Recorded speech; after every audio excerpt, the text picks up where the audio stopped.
O Estúdio Investimentos está enfrentando 2021 com 100% dos recursos alocados. O foco é em tese de longo prazo, uma estratégia bottom-up, mas isso não impediu que a gestora a Carioca fizesse uma aposta tática minoritária em Petrobras. Então, logo, as ações derreteram com a interferência do Planalto na estatal. Para comentar a carteira, quais são as teses e tendências de longo prazo e essa estratégia da gestora, o programa Cabeça de Gestor recebe a sócia Beatriz Fortunato, da Estúdio Investimentos. Eu sou Carlos Potorno, jornalista do Broadcast. Hoje é 9 de março de 2021 e começa agora o programa Cabeça de Gestor. Beatriz, a gestora não investe na tese de petróleo, né? Bem pelo contrário, você pode explicar isso para a gente. Mas por que essa aposta tática agora em Petrobras? Vocês ainda mantêm a posição? Tá, bom dia, Carla, bom dia a todo mundo. Vou começar falando um pouco algum adicional em relação à filosofia de investimento e a gente chega até lá a história da Petrobras. A gente tem, como você falou, essa abordagem bottom-up, né? Porque a gente acredita que quanto mais macro a gente olha, maior a chance de erro, né? Eu vejo a macroeconomia assim como uma mistura de sistemas super complexos com política, ou então assim é super difícil a gente conseguir prever o que vai acontecer. Eu acho que tem todo tipo de economista dando opiniões nos mais diferentes sentidos e são todas opiniões que são muito difíceis de serem verificadas. Então, a gente acha que olhando mais o micro é mais fácil da gente acompanhar, verificar e até falsificar, eventualmente chegar à conclusão que as nossas teses estão erradas. Mas a gente acredita que é possível você escolher um portfólio que consiga ir bem e criar valor meio que independente de qualquer cenário, né? Então, assim, hoje falando do que a gente está falando do ambiente mais conjuntural, mesmo eu acho que tem algumas companhias que vão conseguir crescer e criar valor ao longo do tempo, independente do Fed subir os juros ou independente do que vai acontecer com o fiscal do Brasil. Então, essas companhias são companhias que a gente acha que estão inseridas dentro de tendências mais seculares, né, que vão evoluir durante mais de uma década. Então, acho que só para citar algumas. Por conta do negócio mesmo, né? Que tão... por conta da dinâmica específica de cada negócio. Então, só para citar alguma dessas tendências seculares que a gente investe, que são as principais posições da carteira, você tem o e-commerce, você tem o software as a service, você tem energia limpa, saúde, fintech. Então, hoje a gente tem na Bolsa várias das companhias que estão inseridas dentro dessas tendências seculares, que são companhias muito boas, tocadas por gente de muita qualidade, que tem visão de longo prazo, porque isso é outra coisa importante. A gente acredita que todo valor relevante é construído ao longo do tempo e, particularmente nesse momento, com valuations excelentes. Então, assim, você tem muitas companhias de muita qualidade com valuations excelentes. Então, esse perfil de companhia é a principal posição do fundo hoje. Só para dar exemplo, em e-commerce é o Mercado Livre, em fintech é BTG e XP, em software é a Localweb, em energia limpa Ômega e CESP, em saúde é a Pivida, em economia compartilhada é Localiza. Então, essas são as principais posições da carteira hoje. Indo para a sua pergunta agora sobre a Petrobras, a gente, como eu falei, o core da carteira são essas companhias que a gente avalia de qualidade, né? A gente, eventualmente, faz alguns investimentos que não passam por esse funil de qualidade e entram no portfólio principalmente por causa de valuation. Eu acho que esse é o caso eu acho que esse é o caso que se enquadra a Petrobras hoje. Então, a gente não acha que a perspectiva de médio e longo prazo é tão favorável para a companhia, mas é um valuation que é barato demais para ignorar. Então, hoje a gente vê no nível de petróleo que está hoje e o nível de câmbio atual, a empresa está negociando perto de 2 vezes EV/EBITDA e mais do que 30% de free cash flow yield. Então, ela não entra dentro desse horizonte mais longo nosso, que é de 5 a 10 anos, que a gente costuma falar, mas não chega a ser tático, como você falou, porque a gente não faz coisas para meses. Mas é um horizonte mais curto, que, digamos, sei lá, alguma coisa na casa de 1 ano, dado o nível de valuation. E por que a gente olha o investimento em Petrobras um pouquinho mais curto do que a gente olha mais longo? Do que a gente costuma olhar os outros investimentos que têm um prazo de 5 a 10 anos. Quando a gente olha para o cenário do petróleo no mundo, eu acho que muito provavelmente o que a gente vai ver com o petróleo nos próximos 30 anos foi o que a gente viu com o carvão nos últimos 30 anos, que é uma dinâmica de você perder de forma muito relevante a importância dentro da matriz energética mundial e brasileira, particularmente. 70% do uso de petróleo no mundo, hoje, perto de 60% a 70%, é utilizado para diesel e gasolina. Então, o que a gente vai ver nos próximos anos é um processo de eletrificação da frota muito relevante, que vai trazer um desafio do ponto de vista de demanda muito grande para o uso do petróleo no mundo. Eu acho que o que a gente viu... Como a companhia, né? Como a Petrobras, que está 100% focada nesse tipo de origem, inclusive não tem nos planos para as próximas décadas uma reinvenção, né? Nem sei se é possível, né, Beatriz, uma reinvenção. Exatamente. Eu acho que o que a gente viu, esse frisson que a gente viu com a Tesla ao longo de 2020, eu acho que fala muito sobre esse tema, né? A gente pode até argumentar que o valuation da Tesla é maluco, porque não tem nenhum cabimento, uma companhia que tem menos de 2% do market share no mercado automobilístico americano, vale mais do que todas as outras companhias montadoras do mundo, mas ele fala muito desse posicionamento que a empresa tem, dessa tendência secular, que é a eletrificação da frota mundial. A Tesla tem alguma coisa perto de 80% do mercado de automóveis elétricos nos Estados Unidos. E realmente assim, se prevê que essa dinâmica seja muito forte nos próximos 10 anos. Então, eu acho que muito provavelmente, nos próximos anos, a gente vai ver um novo homem mais rico do mundo vindo desse setor, que é o setor ligado, de uma maneira ou de outra, ligado à história da mudança climática. E aí você imagina uma estatal, diante de tantas mudanças tão radicais que a gente deve ver nos próximos anos, e esse processo da descarbonificação, né, eu acho que fazendo um paralelo com o carvão, ele primeiro começa com muitos incentivos do governo, né? A gente tem visto nos últimos anos, principalmente vindo da Europa, a Europa puxa muito esse processo, mas depois ele ganha uma vida própria, que é que a evolução tecnológica acaba permitindo que as energias alternativas fiquem suficientemente competitivas e baratas para substituir aquela energia original, que foi o carvão nos últimos 30 anos, e eu acho que vai vir sendo o petróleo nos próximos anos. E você imagina uma companhia estatal que não consegue ter horizonte de longo prazo, ter que passar por todas essas transformações que, de fato, você tem que olhar 10 anos para frente, 15 anos para frente. Então, acho que é muito difícil, diante desse cenário mais longo, você não vê a Petrobras enfrentando um desafio muito grande para a sua permanência, seu nível de rentabilidade e até, eventualmente, num horizonte mais longo, a sua própria existência, né? Sim. Então, inclusive, tem acho que muita no gente Brasil que acha que toda essa pressão ISD que a gente viu nos últimos meses, principalmente da pandemia, são pressões que vão fazer com que o preço do petróleo suba, né? Porque elas vão acabar gerando que você tem mais restrição de aumento de oferta e, por outro lado, a demanda não vai cair tão rápido assim porque os substitutos não estão aparecendo numa velocidade tão rápida.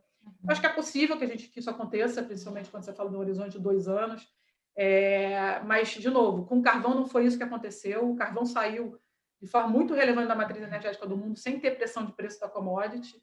Mais recentemente, sofreu uma série de restrições regulatórias e também não houve uma pressão relevante do preço da commodity. Isso vai depender muito de como a evolução tecnológica vai fazer com que o preço das energias alternativas caia, e que isso, que no final das contas, vai impactar a velocidade da substituição da demanda do petróleo pelas outras fontes de energia.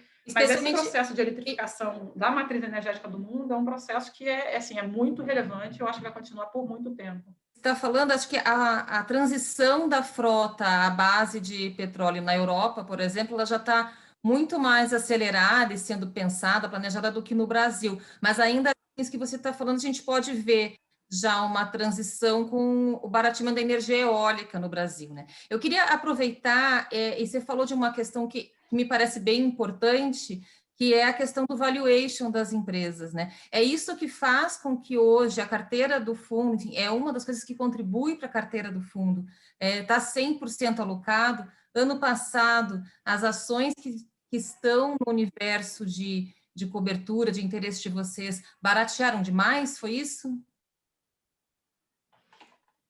A gente, sem dúvida nenhuma, a justificativa da carteira estar sempre 100% alocada é porque a gente vê muitas oportunidades nessas teses que a gente considera de muita qualidade e que estão com um valuation muito bom. Algumas ações que a gente tem no portfólio ficaram mais baratas nos últimos meses, incluindo 2020, e outras não. Mas a foto que a gente vê hoje é que muitas empresas que conseguiram até surpreender positivamente a gente ao longo do ano de 2020, com as iniciativas que tiveram e com a resiliência que o próprio negócio conseguiu enfrentar a crise, estão numa posição hoje competitiva melhor do que estavam no início de 2020. Então, e com valuations melhores. Você... Um exemplo disso, acho que é a Natura, Localiza, a Equatorial, alguns outros nomes que eu não falei naquela fala inicial. Sim, eu queria que você comentasse um pouco a tese da área da saúde, você se mencionou, acho que tem Hapvida, mas também tem Sul América, né? Telemedicina tem a ver com a visão que vocês têm para esse setor? Nossa principal posição no setor de saúde é a Hapvida, né, que está um pouco menos exposta a esse tema de telemedicina. A Hapvida, ela resolve um problema no Brasil, que é um dos maiores problemas, não só do Brasil, mas do mundo, que é o problema da inflação médica. A gente tem visto ao longo das últimas décadas a inflação médica subindo muito mais do que a renda das pessoas. Isso acaba fazendo com que os planos de saúde fiquem menos acessíveis. A Hapvida conseguiu, através de uma integração e verticalização dos processos e controle sobre os procedimentos médicos, controlar essa inflação médica como ninguém no mundo e no Brasil conseguiu até hoje. Então, isso acaba fazendo com que ela consiga ter o plano de saúde mais acessível do Brasil e, mesmo assim, tenha maior rentabilidade dentro dos planos de saúde do Brasil. Então, assim, é uma vantagem competitiva avassaladora diante do resto do setor, e um setor que tem uma perspectiva de crescimento muito bom, né? Porque só 20% da população brasileira tem plano de saúde, é um bem que é super desejado, e o resto da saúde brasileira quem provê é o SUS, que a gente sabe que o Estado está quebrado e não tem muita capacidade de investir no SUS. Então, assim, é um posicionamento que é o produto mais barato, sendo mais rentável, com um produto que é provavelmente o mais desejado do Brasil, da população do Brasil como um todo, e que deve ter um nível de crescimento muito grande ao longo do tempo. Sobre a telemedicina... Ainda aqui para o crescimento desse serviço, desse produto, o mercado de trabalho e as condições do trabalhador, se tem ou não plano de saúde, se é formal ou não, ele acaba sendo um teto, né? Mas Sul América não é essa, não está dentro da mesma... uma tese, mas não com o mesmo porquê, é isso? A Sul América é mais exposta à história do emprego do que a Hapvida, porque a Hapvida, por ser um ticket muito baixo, acaba conseguindo ir razoavelmente bem, mesmo nos cenários em que os empregos estão reduzindo, porque existe uma dinâmica que as pessoas têm que fazer o trade-down de plano de saúde. Então, quando ela faz o trade-down, ela sai, por exemplo, de uma Sul América para uma Hapvida. Então, a Hapvida ela consegue crescer quando a economia está crescendo, e consegue, porque aí ela pesca lá na piscina do SUS, e quando a economia está mal, porque aí ela pesca no plano de saúde mais caros. A Sul América, a tese é um pouquinho diferente, assim, é uma companhia que é super premium, uma marca super reconhecida, uma gestão que vem há bastante tempo entregando um nível de rentabilidade no negócio de saúde muito interessante, e que hoje está com valuation muito barato. Então, assim, uma empresa que a gente acha que tem qualidade no posicionamento, tem crescimento, tem um management bom, é uma empresa de dono e está negociando muito, muito, muito barata. Então, a história é um pouco diferente. E tem um upside maior, aí falando sobre a história da telemedicina que você falou, tem um upside maior que pode ser muito relevante para o lucro da Sul América no futuro. Como a Sul América não controla os custos dela, quem provê os serviços dos planos de saúde são hospitais, clínicas terceirizadas, né, como o Grupo Dora, a DASA, que vai abrir o capital agora.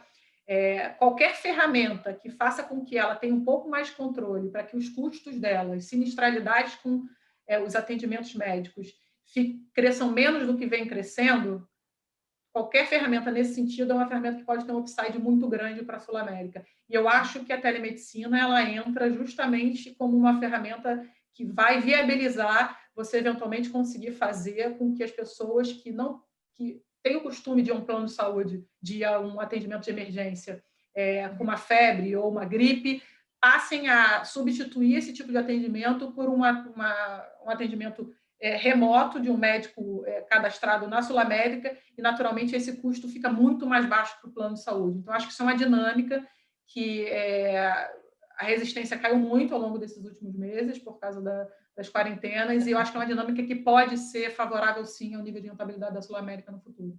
E que talvez seja um dos legados positivos aí da pandemia, que é ter esse serviço. Certamente não vai atender a todas as especialidades, diversas especialidades médicas exigem que a consulta seja, mesmo a primeira, seja presencial, mas certamente pode ser um legado interessante. Eu queria falar um pouquinho sobre rentabilidade. Os fundos de ações, de uma forma geral, eles estão sofrendo com retornos negativos, na Estúdio não é diferente, em 12 meses o principal fundo, aí o maior fundo, tem uma rentabilidade positiva, mas no ano está negativo, né? Eu queria entender os principais detratores para o resultado agora esse ano, e se é um resultado que pode finalizar 2020 positivo, ou como é que estão as perspectivas para vocês? Eu sei que no mercado nunca há previsibilidade, sobretudo agora, né? Alta volatilidade. Entender o cheiro, o que vocês estão vendo?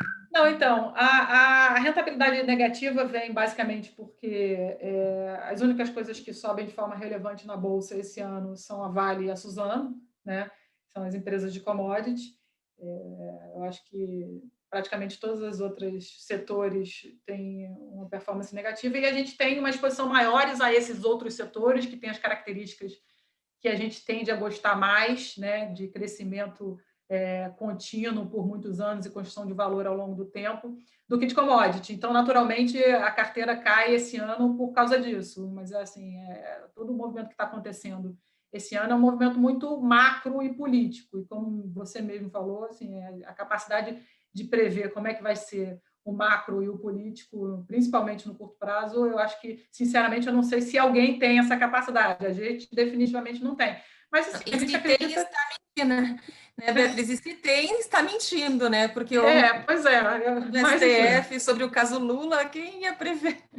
Né? É o que eu falei lá no início, assim, a macroeconomia e a política são sistemas complexos, são muitas moving parts e a capacidade de previsão do ser humano em relação a isso é muito difícil, mas a gente acha que quando a gente desce para o nível da companhia, a gente tem mais conforto sobre o que está acontecendo dentro das empresas e que os valores parecem muito bons por um prazo mais longo.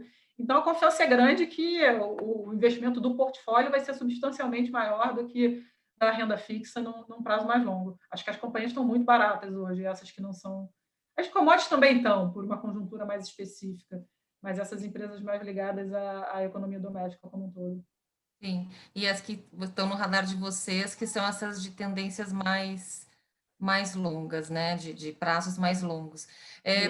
Eu queria entender, vocês não estão surfando commodities, claro, vocês têm essa posição minoritária e muito casual aí em Petrobras, mas vocês não têm commodities e também o fundo está 100% alocado, ainda tem, assim, para entrar uma empresa nova com essa onda de IPOs, não tem espaço, teria que fazer uma mudança na carteira, é isso? Então, duas perguntas, na verdade, para a gente finalizar. Commodities e espaço na carteira, né? A gente tem commodity, o nosso investimento em commodity é Suzano, a gente gosta mais da celulose com essa visão mais de longo prazo, não só por causa da perspectiva mais estável da demanda, dado que a demanda de celulose vem, o grosso de papel é sanitário, né, que é uma demanda muito estável ao longo do tempo no mundo, e porque a commodity está num preço que a gente acha que está mais deprimido do que as outras commodities, então a gente acha que tem mais probabilidade dela subir do que ela cair. Então, e ela não sofre toda essa pressão mais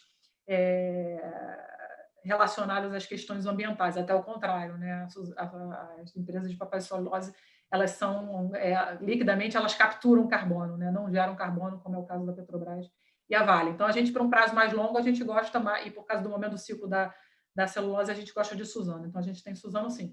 Em relação aos IPOs, acho que a gente até estava conversando antes que essas últimas levas de IPO foram uma grata surpresa para a gente, né? Algumas companhias super diferentes, jovens, com arquiteturas mais digitais, mais inovadoras, que eu acho que algumas delas vão ser as empresas que vão estar sugando o valor de empresas mais maduras e mais antigas que a gente vê no mercado hoje. Então, a gente tem olhado muitas coisas novas com alguma dedicação. Já tem 2 IPOs do último ano que estão no portfólio hoje, que é a Localweb e a Espaço Laser, são duas histórias que a gente acha muito interessantes. E para entrar uma posição nova na carteira hoje, de fato, a gente precisa achar ela melhor do que alguma outra coisa que a gente está investido. A gente precisa vender uma posição para comprar outra. Então, mas esse é o nosso trabalho do dia a dia, né? Comparar no limite todas as 100 empresas que a gente faz a cobertura e escolher qual que a gente acha, as 20 que a gente acha melhores. Sim, conseguir decidir, né? Beatriz, muito obrigada, viu, pela entrevista. Obrigada. Obrigada a você, cara. Bom, e a gente encerra, então, aqui o programa Cabeça de Gestor. O apoio técnico foi da Yolanda Paz, que é da TV Estadão. Muito obrigada e até o próximo programa. Obrigada, tchau, tchau, gente.